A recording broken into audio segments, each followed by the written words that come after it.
Hello, and welcome to India in Focus, Mental Health and LGBTIQ Intersections in the Workplace. We are thrilled to welcome you to this session. My name is Karina Hendren, and I am the Senior Associate for Global Stakeholder Engagement at Out and Equal. My pronouns are she, her. I had the pleasure of working with both of our amazing panelists who you will all meet very soon on the intersections of mental health and LGBTIQ people in the Indian workplace.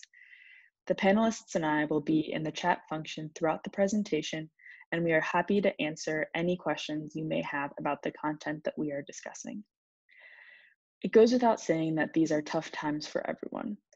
This resource was born from multiple conversations with our partners, Pride Circle and Interweave, about the intersection of mental wellness and LGBTIQ people, particularly in the Indian workplace. We hope that it can be helpful for you and for your companies as you consider and discuss mental wellness in the workplace. Now, I will turn it over to our panelists to introduce themselves. Smitha, why don't you go first? Hi, I'm Smita and I lead the Diversity, Equity and Inclusion vertical for Interweave Consulting. Interweave is a full-service solution provider in the D&I space, and we offer a range of solutions across biases at workplace, LGBTQ inclusion, prevention of sexual harassment, and women leadership development programs. Thank you, Smitha. And now Ram. My name is Ram. My pronouns are he, him. I'm co-founder of Pride Circle. Pride Circle is India's premier diversity inclusion consultancy, and our mission is to help organizations to foster LGBT plus inclusion in India. I am also a proud recipient of Out and Equal's Champion of the Year Award for 2017, and also a QPR certified suicide prevention gatekeeper. Thank you both. Now on to our first question. To start us off, what are some of the reasons that you wanted to collaborate on this resource? Why is it important to consider mental wellness in the workplace? We can start with Smitha and then go to Ram. Firstly, it's a great opportunity to partner with Out and Equal on such an important subject, especially in the current times. It's much needed. Secondly, Interweave has been associated with Out and Equal for a few years now, partnering on their India forum. On the second part of your question on why it is important to have conversations around mental health at workplace, you see, an employee typically spends majority of their time in a day at their workplace. So it is important that they feel energized, connected, and engaged with the work they do, resulting in better collaboration and team productivity. A poor mental health can hinder a person's ability to deliver basic required tasks. There is also a feeling of isolation and exclusion from the rest of the team. I think Out and Equal has always been a special organization for us. We have been associated with you for a very long time. Like I mentioned about the Out and Equal Champion Award, then we played a great role in enabling Out and Equal's India Forum. And we also collaborated for 21 Days Ally Challenge. So we have always been, it feels like family, talking to Out and Equal team. And we're really proud to bring the focus on a very important conversation right now around mental wellness. Mental wellness is generally important, but given the current context of the pandemic, it becomes much more crucial. And it's important that workplaces have the right resources so that they can really enable their employees to transition smoothly in the current world, right? From disrupted workplaces to no help at home to like multitasking, like what I generally call it, like previously used to work from home. Now we kind of stay at work. Thank you both. So my next question is also for the both of you. How has COVID-19 impacted mental health in India, particularly for LGBTIQ people?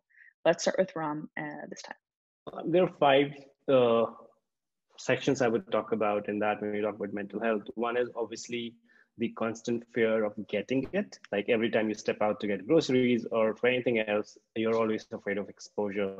You're not really sure that if you washed everything all right, you took enough precautions, and every point of contact would come in. It's like always a fear factor, right? And that constantly is on your mind, and that itself takes the toll. Then the aspect of getting news of your near and dear ones getting COVID-19 and them impacting and some of them losing their loved ones, that has had detrimental effects on mental health of people.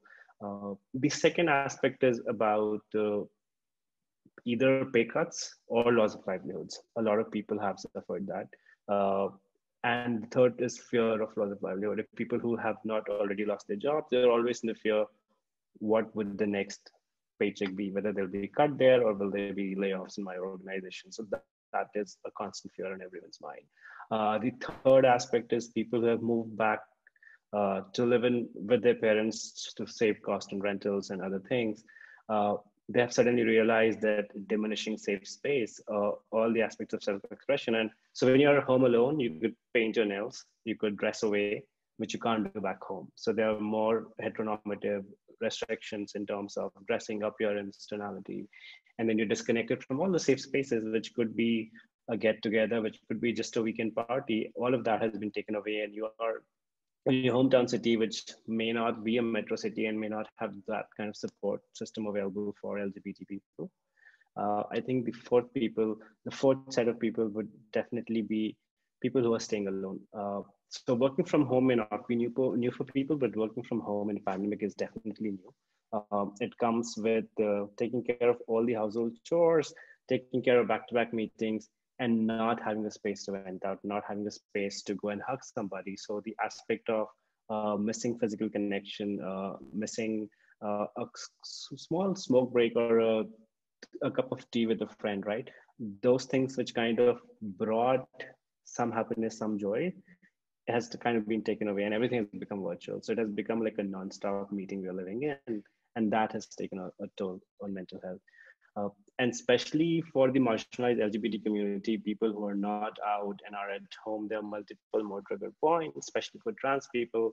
When they have been called by a name they don't associate themselves with, because parents will definitely not understand and call you with another name. There are a lot of LGBT people who have seen a renewed pressure for marriage because they're back home, and parents feel like if you had someone to be with, life would have been different for you, someone to take care of. So a lot of things are actually going on right now. Well, Ram has covered most of it, so I'll just add to that. Firstly, there is the stress and worry about contracting the virus. Your safety, your loved one's safety is constantly playing on your mind, causing a lot of stress in you. The economic recession has led to job loss and pay cuts. People are worried about how they will pay their EMI or rentals, or how to pay fees for their children. This has negatively impacted the mental health. Third, being the isolation. You're suddenly pushed to accept this new normal. There's quarantine, social distancing, remote working, and you just have no other choice but to accept it. And especially for the LGBTQ people, if you're quarantined with family or flatmates that are not understanding or supportive of your needs, and you're unable to express yourself, that causes a lot of distress in you, resulting in poor mental health. Thank you both. So this next question is for Smitha. So what are some practical steps that managers can take in order to better support the mental wellness of their employees? It is very important for managers to recognize and address mental wellness of their employees. Some practical steps that the managers can take in this direction. Frequently check in with your employees. This needs to extend beyond regular work related updates. Have informal chats. Make them aware of the resources on mental wellness and encourage them to use these resources or avail these services. Have constant dialogues on this, so that the subject is normalized and people do not feel a shame or stigma in availing these services.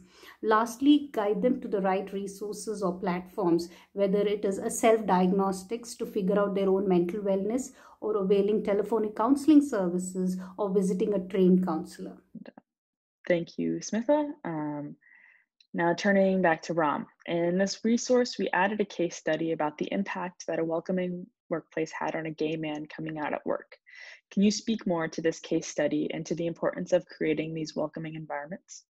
I think that is a very brilliant case study in terms of what role can a workplace play and what does an inclusive workplace actually mean for LGBT employees, right? In this particular scenario, so there was this employee who had very recently come out to his parents, was not necessarily out at work, and that did not go well. The conversation with parents, and there was a lot of drama at home, and there was a lot of pressure for him to get married, and that definitely showed up when he showed up at work. And the manager was able to notice that this is a brilliant employee who has been performing really well, but he is definitely distracted. There is something going on. The person is not being themselves effectively.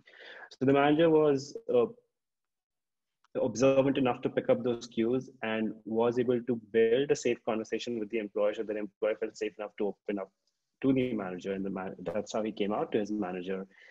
And the manager was also aware about the ERG, was aware about the policies of the workplace, so was able to again reaffirm to the employee that they are at a safe and inclusive workplace, and their career, they don't have to worry about the career. Definitely what is happening at home is something they will need to deal with, but at least from a workplace perspective, they're in a really safe space. The manager took the initiative to introduce the employee to the ERG, and that really transformed things, because the ERG was able to reaffirm to the individual their own self-confidence, because there's a lot of guilt, particularly in Indian, and I would say rather South Asian in general, Asian families, about coming out to parents and being a disappointment and all of that. So there's a lot that goes on when we just come out to our parents.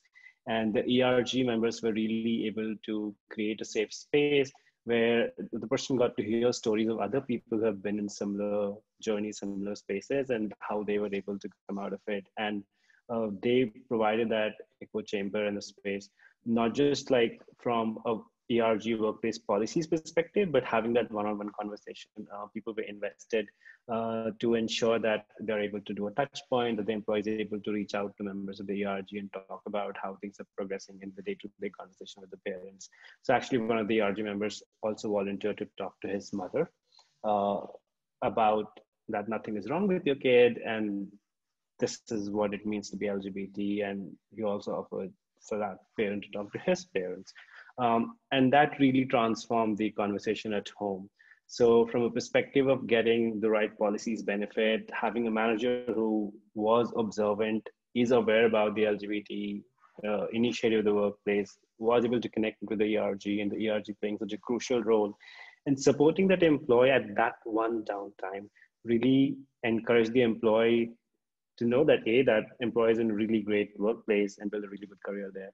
And so that little downtime of coming out to parents and having the support structure really helped the employee get out of it soon. So it was like a really beautiful intersection of various LGBT initiatives, and it shows what kind of impact we can create in the lives of our employees.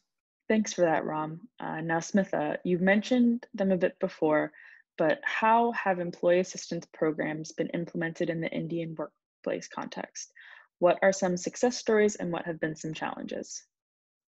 Well, in India, most of the organizations introduce EAP service by partnering or outsourcing this to a third-party administrators who are the experts in this area. Some of the names that come to my mind are One-to-One Help, Innersight, Sunbeam, and so on. A few other organizations that train and equip their people managers or HR folks in recognizing and addressing issues around mental health. But this comes with its own set of challenges, mainly because employees do not avail these services. There is a lot of shame and stigma, like I mentioned before. There is a fear that they may not get promoted for a bigger role, or their peers might ridicule them. Despite these challenges, there are organizations like CSG, Hexaware, Wipro, to name a few, that have successfully implemented these services. And that is possible only if there is constant dialogue and encouragement from the leaders and managers and HR folks. Thanks, Smitha. As a final question for both of you, what are some ways to practice self-care during these difficult times? Ram, why don't we start with you? I think self-care is very important. It's crucial because we know how to lead normal lives, but when it comes to pandemic, this is new for everyone. It is an evolving scenario. Every day you're bombarded with news that the numbers are increasing and this is going down south, hospital beds are not available. So there's a lot of information that hits you, and everything is negative. So you feel like you've lost control, you don't know how things will pan out, and how do you come out of it? There's a lot of hopelessness in the system.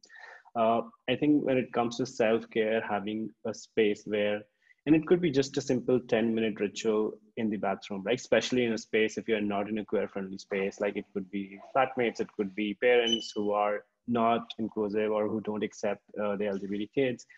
In such scenarios, when you are stuck with them, you can't run away from there and you don't have access to support networks, it becomes very important to find a space and time to ground yourself. So one of them would be definitely to maintain a schedule and a routine of things to do, so you know that there is some control in life. Second thing is it could be from washing dishes to cooking to singing to dancing to listening to music, whatever that thing is that gives you joy, gives you peace, which takes you away from all the noise. I think having that space, and I would definitely say disconnecting from news really helps when you're not constantly bombarded with information. You consume information, which is enough information for you to operate on, but you're not always like checking it out. So you're like really scared what the numbers are going on. Yeah, and fourth is building a network, right? Building a virtual network. So everything which was in the physical world, how do we replicate that in the virtual world so we are able to still have those conversations with people across the phone or a video chat or whatever works out, right? There are plenty of anonymous forums as well, so that there are some touch points available. There is someone who can tap on you and just take, hey, how are you doing today? It could be a small 2-minute conversation, but building that network where you know there are other people in this, we are together in this, and there is someone who cares. I think that is what matters a lot. So I think, yeah, those would be some of the things I would recommend to do.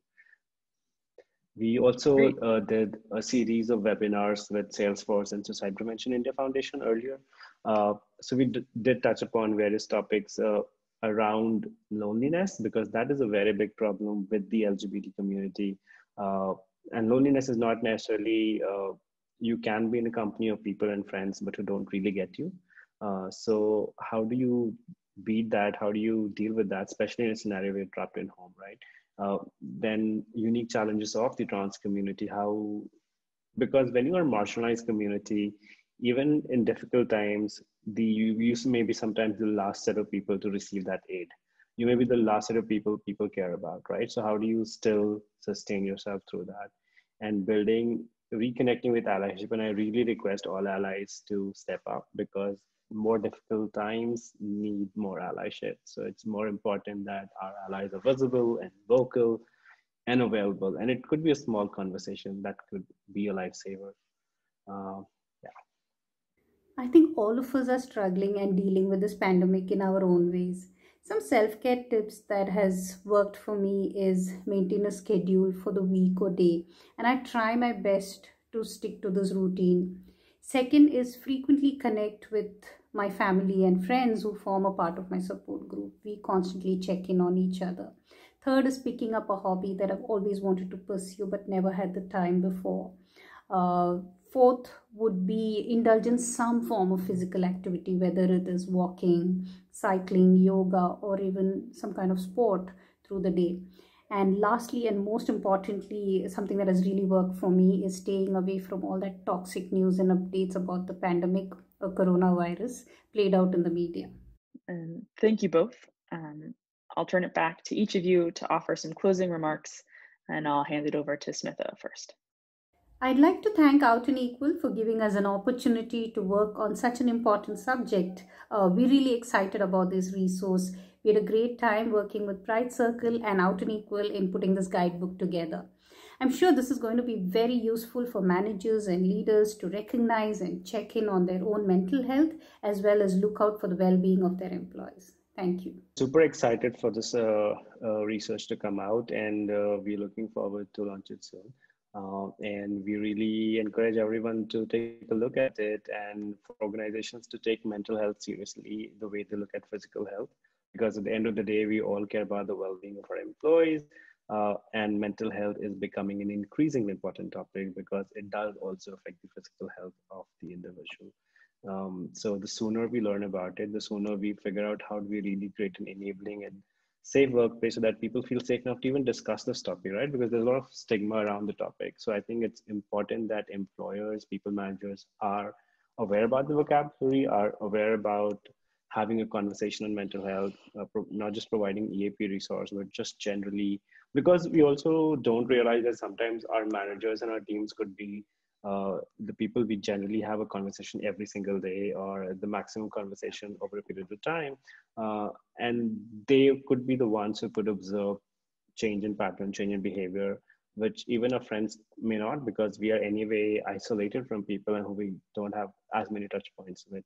So it's important to having that, um, have a look out for that, that you ensure that your employees are doing well, because at the end of the day, it's all about growth for everyone in a way which is sustainable, and that's what really makes an inclusive and workplace you feel you belong, because people care about you and you care about each other. So I think mental health is a really important topic which should be destigmatized, which we should definitely have much more awareness about it and just have a conversation about it. And I will just echo my panelists by thanking you all for joining us today. We hope that you found this presentation to be useful and that you're able to download and take a look through our resource. We will stay online to answer any questions that you might have and hope that everyone has a great rest of their day wherever they find themselves around the world. Thanks again.